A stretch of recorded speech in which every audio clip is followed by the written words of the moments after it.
click the recording. So, Nicki, just waiting for your wonderful face to light up the screen. Yeah. Is that your painting then? Are you able to paint then, the zebra? Yes, yeah, that's I'll show you one of my painting. I will. There are advantages to working in a uni. There are. What am I allowed to ask what your job was? I used to work for the Community Legal Service, and I would represent tribunals for things like welfare benefits and housing and employment and things like that. Have you got a legal background in legal equal, as they say? Not really. I did an English degree and then did sort of on-the-job training with the organisation I was working with. And I mean, I did like law at A level and that kind of thing. But no, I don't have a law degree, but I didn't need it for that tribunal level work. It was just about knowing the intricacies of the benefit system or housing legislation or whatever issue it was, and representing people in the local tribunals. So yeah, I loved it, and I had to medically retire when I was 32. Yeah, the big question. Sorry, I do go off a tangent and start talking about my bloody self a lot. That's why people never turn up after turning up one meeting. Yeah, your disability, if you don't mind, you know. So I've been a wheelchair user since I was a child.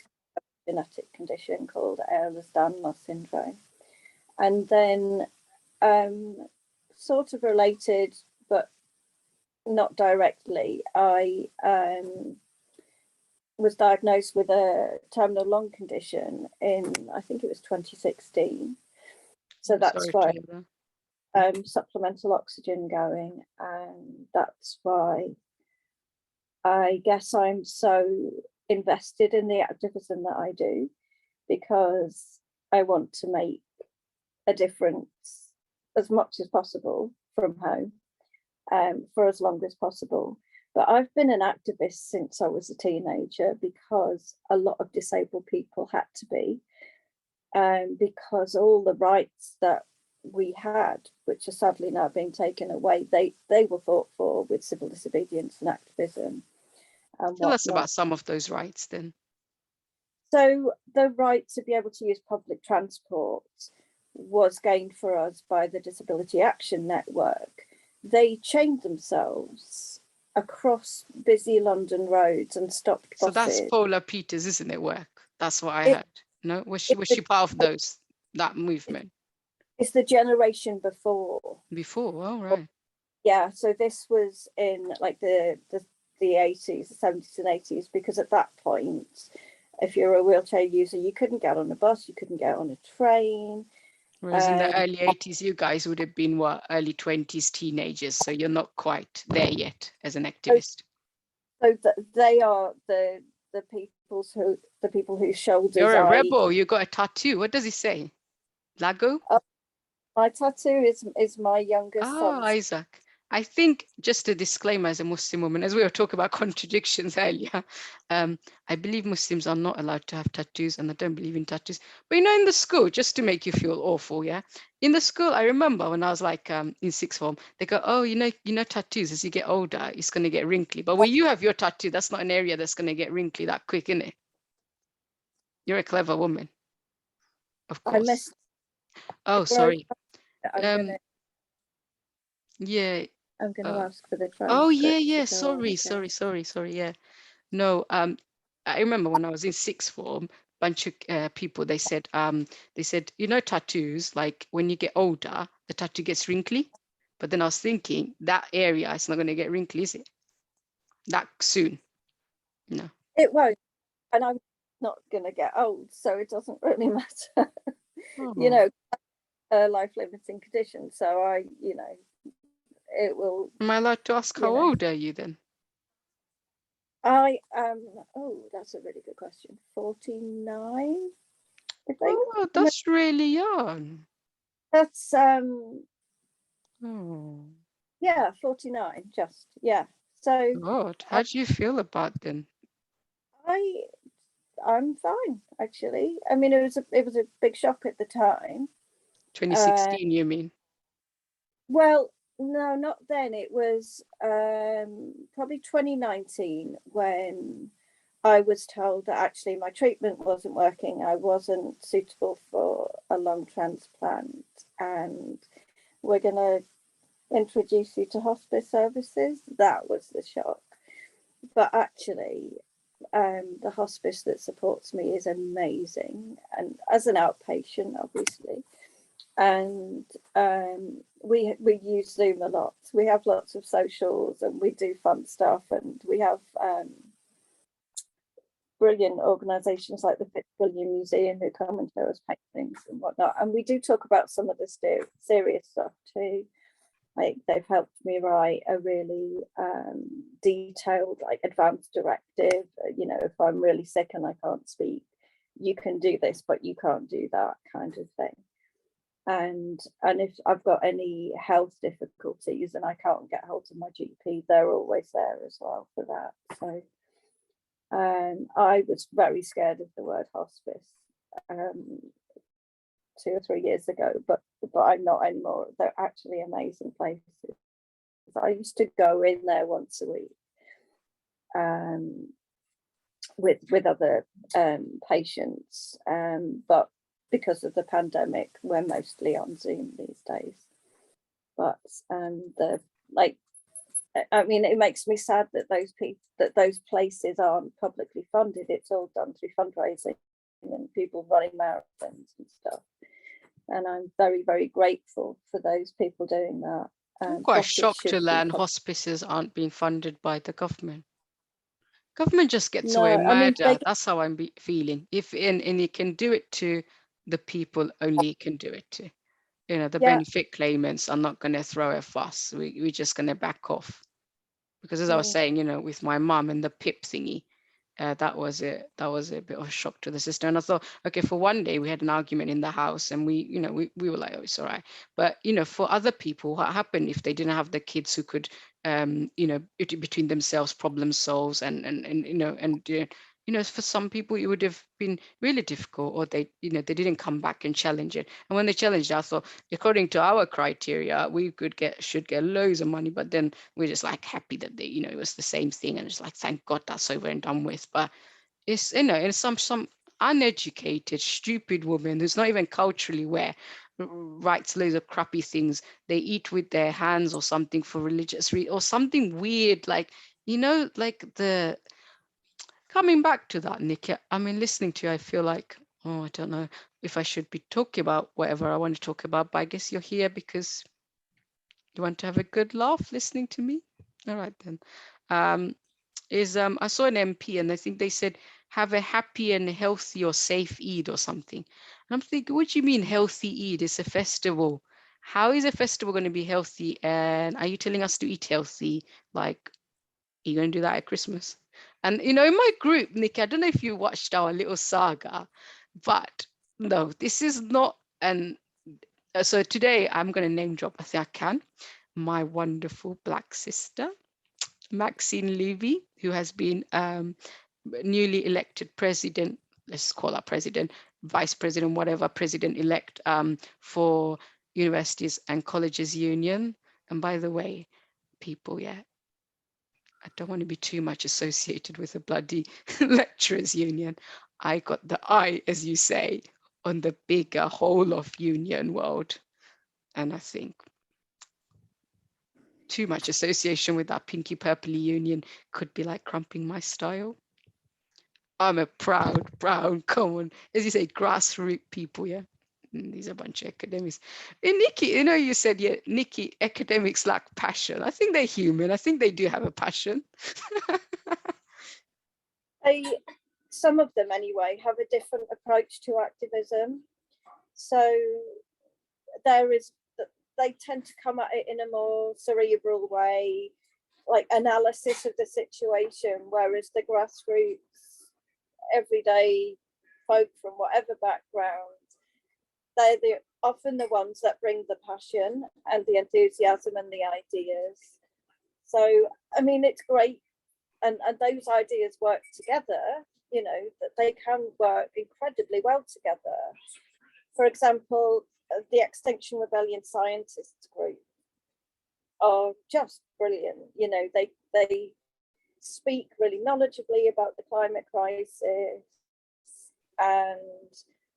and so they bring their intellectualism, but they do it in a way that lay people can understand. So I'm not saying that academics don't make good activists or whatever. It's just that often in spaces, I mean, XR is guilty of this. We use too academic language in how we come across often, and it puts a lot of the work. Yeah, and as I was saying, academic.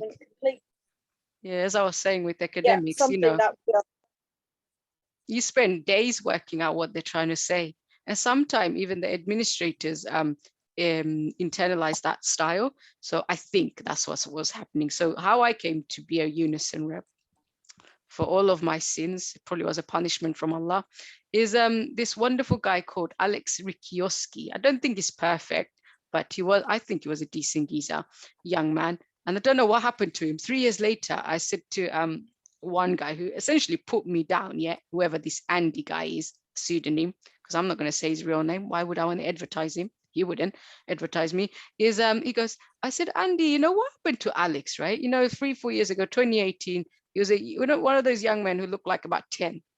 Good, that's good. You don't want to get old. Nobody wants to get old. So, and then I said, what happened to him? And he goes, oh, you know, he's a branch secretary. It's a tough job. And I realized he just put me down. He said, we're branch secretaries. You're not. And as I was telling you, I'm too special. Someone like me is never going to be a branch secretary as things stand.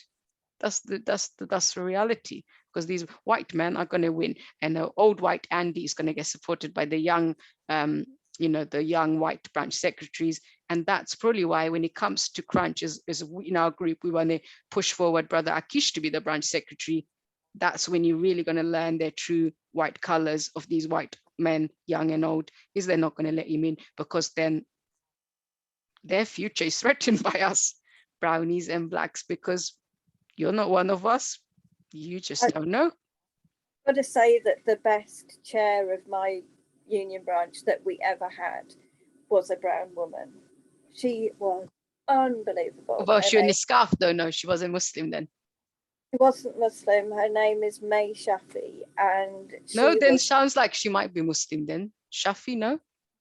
I don't know. Well, if she ever was, she didn't. Yeah. Where I like to go on about it. I'm Muslim. Yeah, sorry. She was very culturally aware of everybody's needs.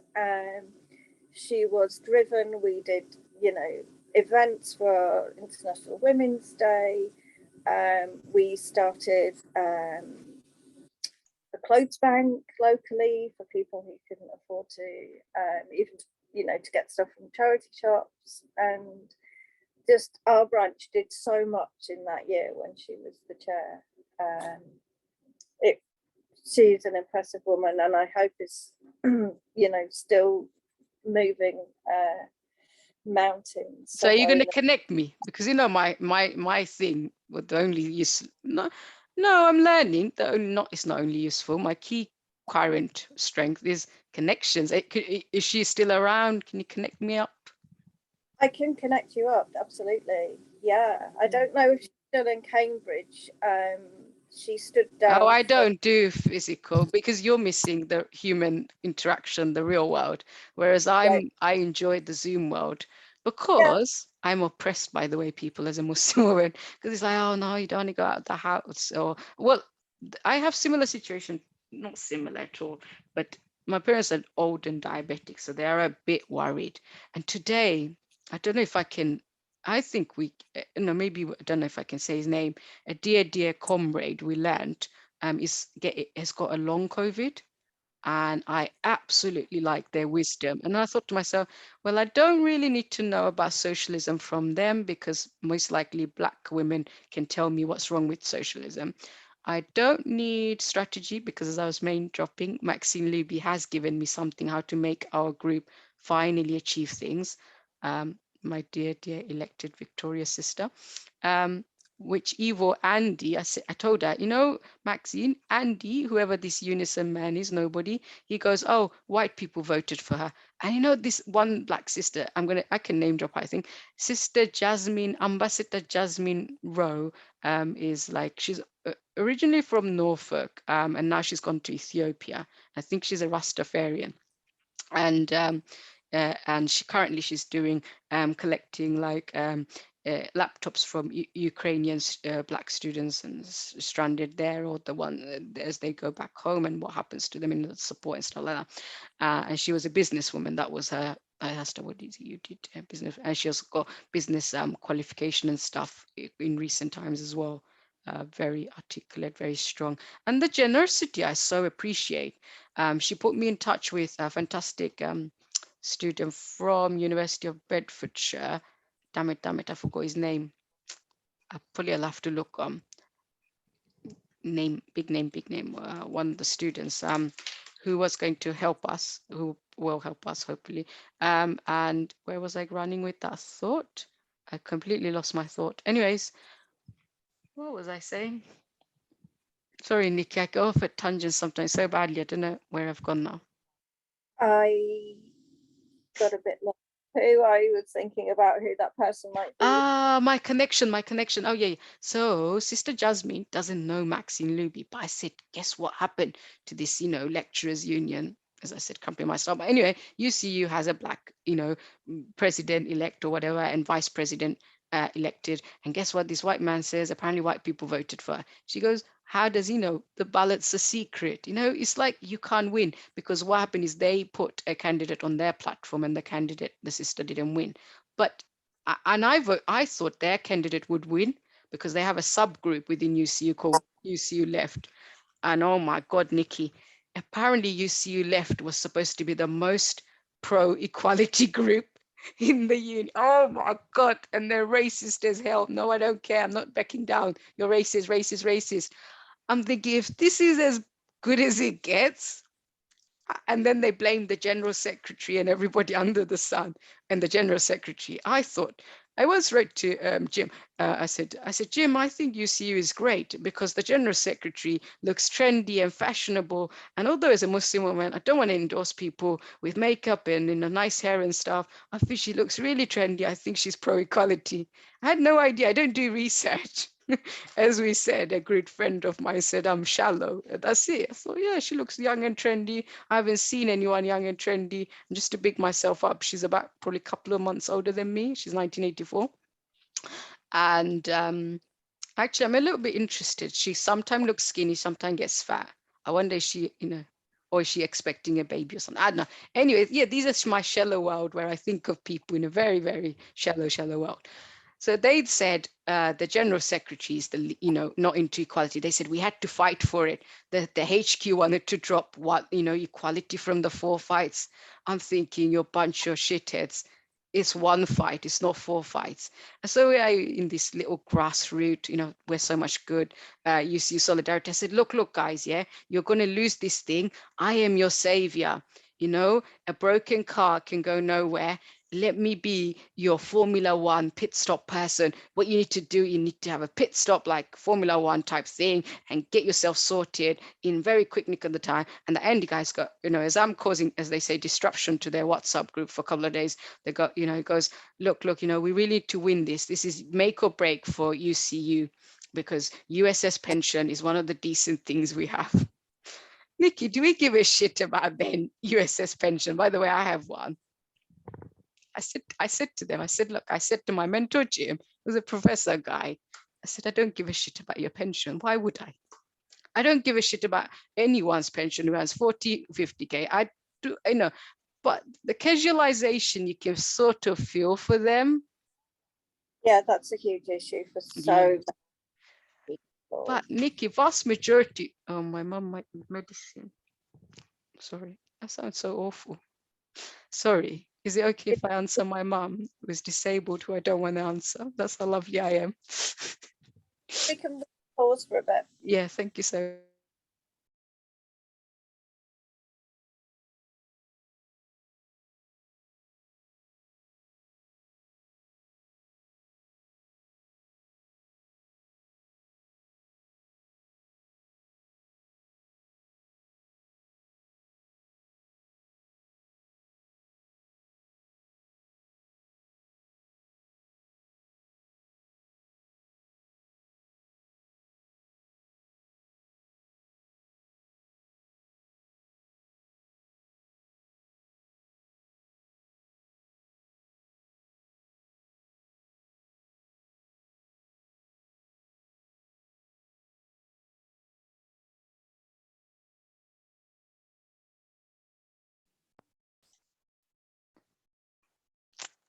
Hi, Nicki.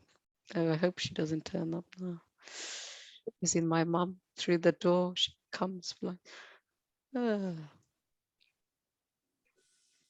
Yeah, our good time will have to end because I have to help my mom a bit. Sometimes we baby her. That's what I think. But anyway, and oh my God, when you help her, yeah, she gets used to it. She then pretends she doesn't know what to do in case we start making her doing work. I had a good life until my mom's arthritis flared. Suddenly she used to cook and everything. You see, life would be the same, isn't it? And then you realize. So how many will you live for some years, Nicki? I have no idea. I was given a rough time scale and that ended about 18 months ago. So I'm doing better than expected. And partly that is due to shielding, because the thing that will take me out is some kind of infection. So by not seeing anyone apart from, a couple of people who helped me, and they all wear PPE. So I'm sort of being shielded from getting chest infections and pneumonias and all that sort of stuff. So it's really hard shielding, but it is prolonging my life. And I've found things to do with the activism from home and drawing and painting and all that kind of stuff to fill my days and still be a bit useful. But yeah, it can be quite lonely sometimes, but I've got good friends, so I'm blessed. I'm blessed on that respect. But before we go, can we quickly talk about June the 18th and getting people down to the TUC rally for the cost of living crisis? Because we need that date out there, and why people are gathering. We're doing loads of work on the cost of living crisis in Cambridge. Got an I'll try learning how to do shorts, with the good bits that you're saying. Sure. Otherwise, we don't get that much big audience. And as I told you, and the ones that turn up to the meeting after meeting me, most people never turn up. And then, I don't know, I think you would have seen loads of people left the WhatsApp group, isn't it? They come and they do a run. They're like, what are we doing? Nothing. Okay. So get your union branch to fund coaches wherever you are in the UK, if you can, or ask them for, train fares to get to London on that day, because it needs to be as big as the Iraq War rally was. We need 1 million people on the streets, basically, to tell the government it's not enough. You are not doing enough. People will die. This is the thing, Nicki. This is the thing. We know earlier I was talking about, how in US, how they done well. If we could mobilize the student union, which I think is going to take years now, they've done a really well job of getting they got something in place where it's always going to be now black power. And that's how you do it. You do it in such a way, I've learned this, that you have something in place. It's always going to be your people who are going to succeed you. You're not going to be just one-off puppet person, essentially. You got the succession sorted. Hence why when the RSM students put them down, it's like, it's not RSM students putting them down, it's white men socialists who are, pulling the strings of those students. Like, oh, students have occupied Senate House. No, they have, yes, and you're supporting them, and you're a bunch of white saviors. And I think, okay, cost of living crisis is more important than talking about white saviors in our universities. But, as we were talking about Junaid, Palestinian cause and stuff like that, when we have UCU leaders who are white saviors, that to me, I think is a bit scary, a little bit, not like cost of living, but we are, like, I have now become aware of the fact in our universities, we have a situation. Sorry, Nicki, I love watching my own self. I'm literally staring at my own self. Sorry. Because I'm too billion for my own good. I am narcissistic. We've decided I am. Sorry. No, it is really, really worrying, because these students should be able to do their own activism. It should be that special 3 or 4 years where they are leaders. They should, they paid their fees. What hierarchy? No hierarchy. They should be figuring out their vision, leading their vision, making their vision happen. And the fact that some of them might look to these UCU leaders and might find them themselves vulnerable to these racist people who, I said to this RSM girl, she was lovely. I said, you know what? You know that guy, Sean, whatever, he is a white savior. And she said, oh, no, he's really good. He supports, a young Palestinian student leader. I said, yeah, he does. But as soon as that student becomes bigger than him, what's going to happen? Yeah. And Nicki, this is why I'm loving our conversation. You're here with me. You're telling the truth. You're saying it how it is. I'm feeling like I'm not just bigging you up, and I mean in a genuine way. Because, with me, I think people are now finding out if you're not up to my standards, I'm going to call you out. And I'm also learning the white allies are of very little use if they're not up to our standards, because what happens in our group, people come, I say equality, they used to come. And then I say racism, they leave.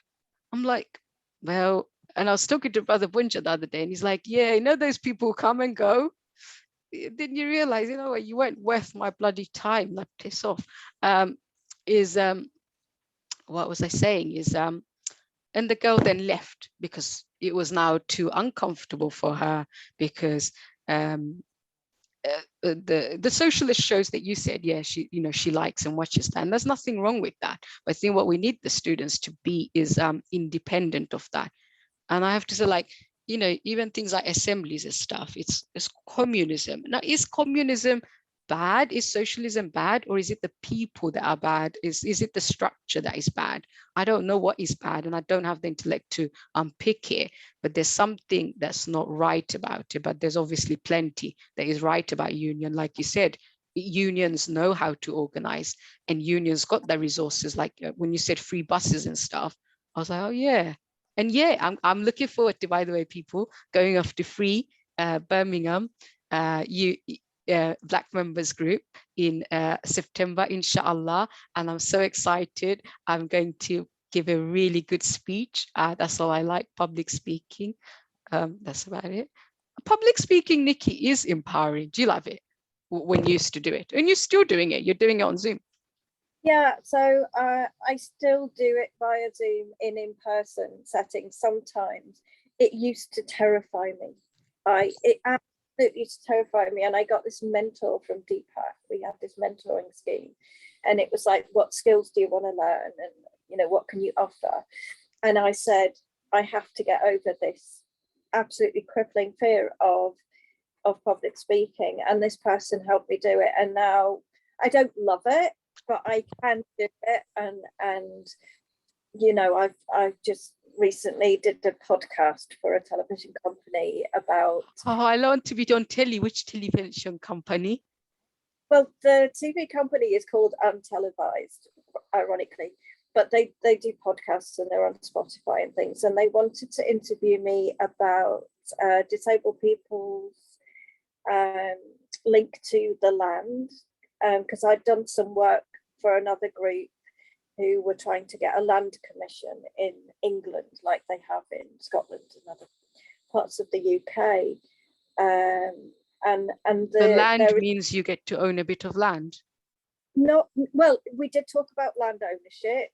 I talked about mass trespass a lot. What's mass trespass? So, for example, in the 1930s, you couldn't walk on the Peak District, for example. There were no national parks. Landowners gave permission to certain people. You may walk, but you have to use the path. We didn't have access to the countryside and the hills and the mountains and all that stuff. So in the 30s, there was this mass trespass called the Kinder Scout trespass, and thousands of people turned up in the Peak District, and they had these like gamekeepers trying to stop them, and there were a few scuffles and people got hurt, and some people were put in prison for a few months for doing this. But actually that action brought about the National Parks Act. So Snowdonia and all these beautiful places of really important preservation sites and that everybody has access to now, was gained by civil disobedience, peaceful civil disobedience, and the landowners just, you know, had to give it up to the public basically. And you know, incredibly grateful to that group of organisers for doing that, because you can imagine who got permission and who didn't to walk in those places on that one path. You know, it was only going to be the middle class, whatnot, you know. It's never going to be the poor or black or brown, or, you know. And it was an important moment, I think, in sort of British working class history. It was fighting back against that idea of land ownership and who's good enough to appreciate, you know, our places of natural beauty and all that kind of stuff. So I talked about that, and I talked about physical access to these places and how, yes, we'd like some, but we don't want it all because that would intrinsically spoil it. You know, you couldn't have, you know, a ramp going all the way up a big hill because, you know, it would no longer be beautiful. But there are certain things that can be put in place that can help disabled people access to the land. Like, and at that point, Nicki, do you feel, look, we're thinking about the we're thinking about the land, we're thinking about the beauty, we're thinking about the people, we're being reasonable. How often are people reasonable to us? Is that, you know, that thought, right, comes in? Yeah, very rarely at all. And I feel like that, you know, as a not minority, global majority, yeah. But you know, exactly. you try, and I liked how you said, the what did you say her name was? Shafi? May Shafi. May, May. Okay, May. You said she was culturally aware, and I thought, yeah, you're right. You know, you're thinking this brown woman knows about us white people. And that's the thing, you are appreciating that, which people rarely do. See, I go to this, used to go to this Solidarity Evil, bunch of losers people, and UCU people, and I learned about this Scottish guy. I said, what's Ouija? They go, ha, it's clear as Ouija, and whatever it's called. And I'm like, oh, look, I learned something about them. Did they learn anything about me? No. I told them, look, I need to go to pray. Can I speak first? I don't do begging now that I'm big shot. I'm like, I'm here. And they didn't. But Nicki, we talked about death, and obviously something is always going to be hard for you, but it feels like as if you're used to it, or you are used to it. Do you feel like, oh, this YouTube, I could be immortalized? Like I said, we have low audience figure, but somebody will stumble up on, I mean, National Park, I don't know much. I would have never known people fought for that. You know, now when I see that icon, I'll know what that is. Yeah, so that's the reason why I did things like the podcast and whatnot. It's the reason that I draw and paint, because they are little legacies. I record some of the music that I play and things like that, because they're just sort of little memories for people who might want to look back at them in the future. And I actually I'm about to do an interview with a company who developed an app so that people could record their memories with like photographs and audio files and you know, written word, or you can dictate it, so that people at any stage in their lives can have something to pass on to their, you know, family and friends. So yeah, there's an app called Timelines that I'm trying out for them, and what I'm doing is I'm using it to post pictures of my drawings and painting, and then write about them. So one of them was a picture that I drew of Maya Angelou, and I talked about the time that I saw her speak in London. For real, like, oh my, oh yeah, this is the real world, isn't it? Aysha's world. You see, you miss the real world, and for me, Zoom world, it just works out so well. Also, like, you know, as a Muslim woman, oh my God, you're talking to loads of men and stuff, and well, I've never met them. They're all been on Zoom, so then I can, like, I've literally not met anybody I hope to meet my mentor Jim, which is under difficult circumstances. He will visit UK, but that's about it really. And that one I think is justifiable. Mentor is really old, and he helps me. But yeah, but it's interesting, isn't it? You would have. I mean, is this something you've ever thought of, the difficulty? I'm just overplaying it because I'm a rebel. If I want to do something, I'll get on with. I'm a rebel. Am I really a rebel? I don't know. If I want to do something, I will, But I obviously am fearful of Allah. I like to think as much. Well, obviously, I'm not saintly. But yeah, I was thinking. Sorry, Nicki, I've gone off at a tangent. But what do you think of our dichotomy, or whatever it's called? My Zoom world and your Zoom world. Is Well, it I something you do. would have ever thought of, that somebody turns up and goes, to me, Zoom is just great, and you're Oh, I do thinking, it, but I just miss the face-to-face stuff. And to be honest, it opened up a lot of the world to me while I've been shielding, and so yeah, I'm hugely grateful for access to that technology because a lot of people don't have it.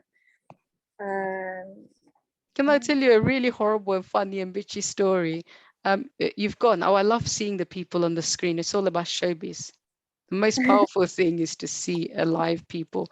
There's a bunch of older women, and they do Saturday Quran classes, and I would like them, except they can be very discriminatory to people like my mom, and so I don't like them, and they can be very judgmental. But when they saw Zoom, they just thought it's a bloody miracle.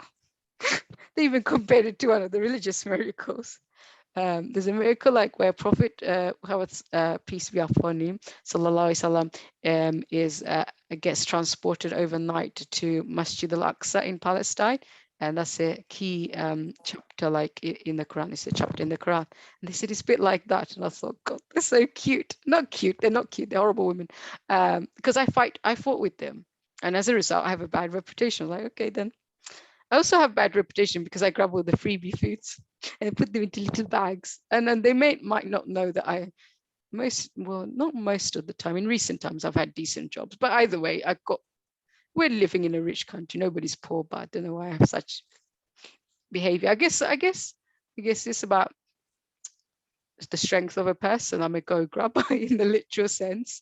I am an opportunist. Yeah. Yeah. But I was thinking, Nicki, if you have enjoyed this experience, I cannot offer you, as I keep saying hundreds of times, a big audience, but would you like to meet me? And if so, how often? Because I think I'm liking you very, very much. I'm liking you for, I think you might give me political ideas, knowledge, company, good laugh. And also, I cannot be sinful because I'm meeting a woman, and plus it's all on Zoom. Yeah. And maybe, inshallah, we will get to see you in Cambridge when my friends have their trip to, the masjid, the masjid, the masjid. And can I just say, this is why diversity matters. That masjid, God willing, could have only been done by a white revert man. It wasn't going to be done by one of us. If the Asian or the Black community or whatever different Muslim communities, if we built one, it would not have been that one. I think it's because it was a white academic revert man. They do have their uses, academics. That's why I think it was eco-friendly. And it's so nice to see a mosque out there, for architecture award in the mainstream. It is absolutely beautiful, and they do regular tours for local residents to